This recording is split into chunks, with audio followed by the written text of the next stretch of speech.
So Mr. Miyamoto, the legend himself from Nintendo, was interviewed recently, and he had some interesting statements around Nintendo and their philosophy when it comes to how they look at themselves versus the rest of the gaming market, aka the console wars, and specifically him really trying to convey to fans that he hopes that the console war conversations around who has the most powerful piece of hardware that can run games at 8K resolution or 60 or 120 frames per second, that he hopes that kind of mentality actually is not around, at least in a big way, when it comes to them getting ready to unveil their next gen hardware, because I think it's pretty clear at this point in time that Nintendo is choosing to stick with a hybrid form factor once again for their next gen hardware, and Miyamoto seems to be kind of, while not revealing what the power is of this console, kind of reeling in the expectations that don't compare it to the PlayStation 5 and Series X out there of the consoles today, even the PS5 Pro, which are these juggernaut giant tower of a home console piece of hardware that you may or may not own. When you have something that's portable, it's not going to be in the top echelon of what's possible from a graphical fidelity standpoint, and he's making that very clear. I found his comments very interesting and kind of a little look and peek behind the curtain into Nintendo's mindset with how they view themselves compared to the competitors, and the reason why we should probably not be expecting Nintendo to release anything that is trying to go toe-to-toe with the competition from a technical perspective for years and years to come, if they ever go back to that to begin with. So we're going to get on the same page with exactly what was said. Before we do, make sure you like, subscribe, and turn on your bell notification to join Sunbro Nation if you're new here. And we have to first kick off this conversation by hopping over to My Nintendo News, where they do have a detailed written up article around Miyamoto's exact comments here. Miyamoto hopes people refrain from dragging Nintendo into console wars focused on hardware performance. Legendary Nintendo developer and producer Shigeru Miyamoto has chatted with Japanese video game publication Famitsu about a range of subjects, including the console wars. Speaking to the site, Mr. Miyamoto said that his hope when the next console is revealed that people will understand and refrain from dragging Nintendo into competitions like the so-called console wars, which focused on high specs and hardware performance. As he laughs, Nintendo will continue to use the various technologies available today to create things in a way that's unique to Nintendo. Mr. Miyamoto also talked about Nintendo and technology which the Kyoto-based company has lagged behind on, such as online gaming, which first took off with the Xbox 360 in November of 2005. Miyamoto told Famitsu that Nintendo has a history of waiting for the right moment to release products, only commercializing them when we believe the timing is perfect. Here's the full comments courtesy of Reset Era. If the goal is to preserve all of Nintendo's past assets so that people can understand what Nintendo is, then it's not just about the employees. We now have people spanning 3 generations who know about Nintendo. It would be great if these people could see it and understand what Nintendo is. I hope that through this, people will understand and refrain from dragging Nintendo into competitions like the so-called console wars, which focus on high specs and hardware performance. Nintendo will continue to use the various technologies available today to create things in a way that's unique to Nintendo. We're not just limited to games, we'll also be involved in films and will continue to create a variety of entertainment content. I thought this would be a good opportunity for people to understand that, and that's why we made this. In reference to the museum he's speaking, I believe the most important thing is for various people to visit this museum and come away thinking Nintendo is a company that's not at all related to the game industry competition or cutting edge technology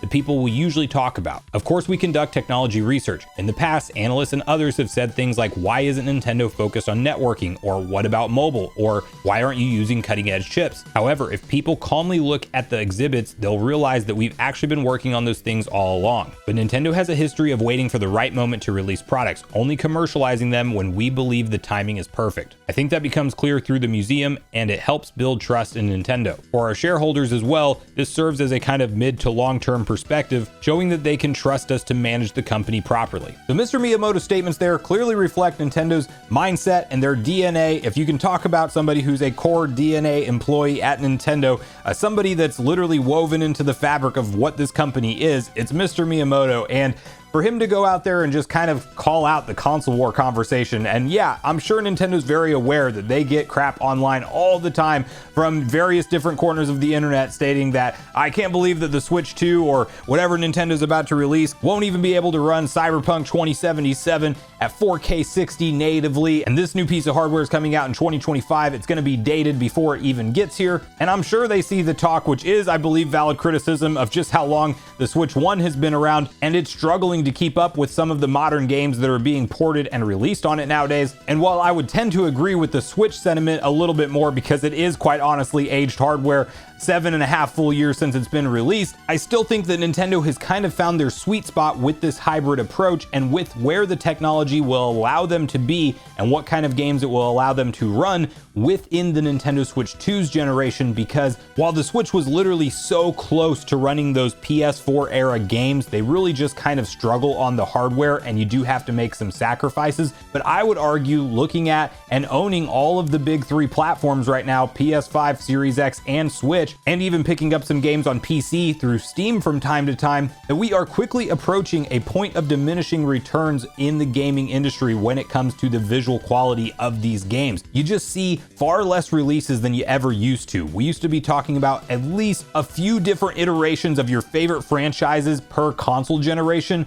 Now, in some cases, we're lucky if we get one, because there might be a franchise that skips an entire console generation. Literally looking at Grand Theft Auto 6 right now, it's going to come out past the halfway point of the PS5 and Series X generation, and Grand Theft Auto 5 was released on the 360 and PS3 originally, not the Xbox One and PS4, so let that sink in for a minute. Obviously, that's a giant scope Rockstar project, but you get the idea. We're putting in the attention to detail and making these ultra realistic visuals start to take a toll on the budgets, the development, and then when a game flops, you could potentially have massive layoffs and downright studio closures left and right, because the budgets for these games have ballooned to astronomical numbers, where if a game underperforms, they don't have a fallback plan and there's nothing else these studios can do. Say what you want about Nintendo and their more simple approach to graphics in the modern gaming day, but one thing that I will give them credit for is when you look at what's coming out on PlayStation 5 and Series X from a first-party perspective, and yes, there's been some good years in these consoles' life cycles so far,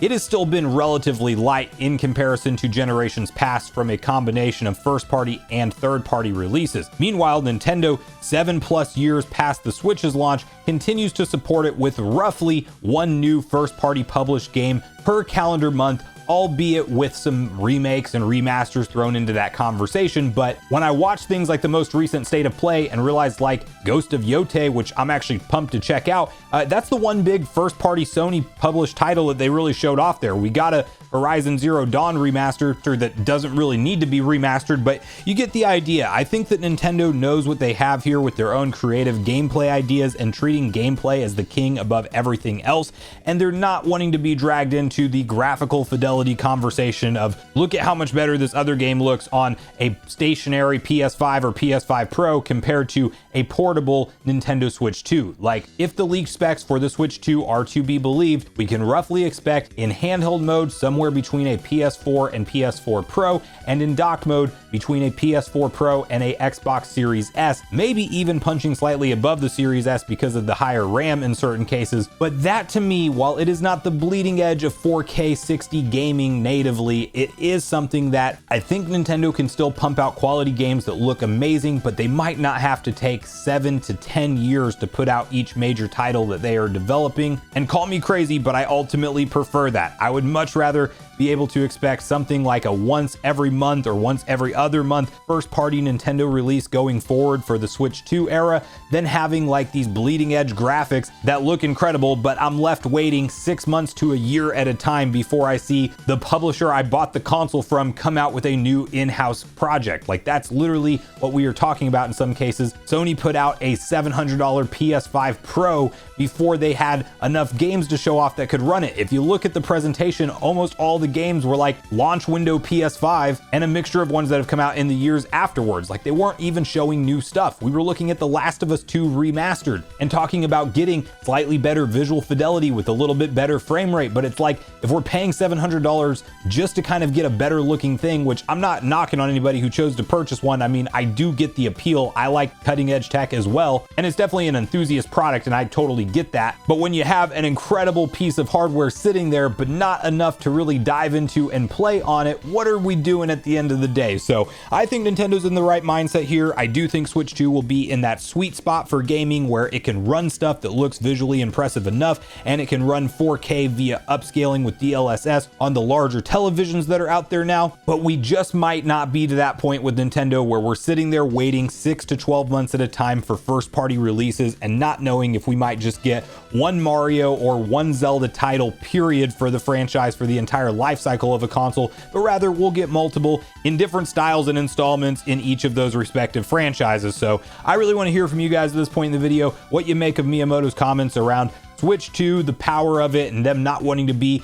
drug into the console wars around the corner of the launch from this console. And do you think Nintendo's in the right mindset here? And do you like the mindset they're in, where they're just kind of going to do their own thing, wait until a technology is right to bring to market from how they view it, and kind of sit back and let the competition toy with some of the cutting edge stuff and they're just going to get into it later on? Or do you wish that Nintendo would kind of go back to what they were doing in the GameCube era, where they were actually pumping their home console with as much power, if not more, than the competition for that generation? Sure, the mini discs were a limitation, but if you look at the raw specs and power, the GameCube technically won that generation in terms of raw horsepower. So would you like to see Nintendo return to that, even if it means way longer game development time, but having some cutting edge visuals once those games are finally released? So make sure you share all your thoughts and feelings in the comments down below before you leave, regardless if we agree or disagree. Also make sure you like, subscribe, turn your notification bell. And with that, I've been Sunbro, you've been Nation. Thanks so much for watching, and I'll see you guys in the next video.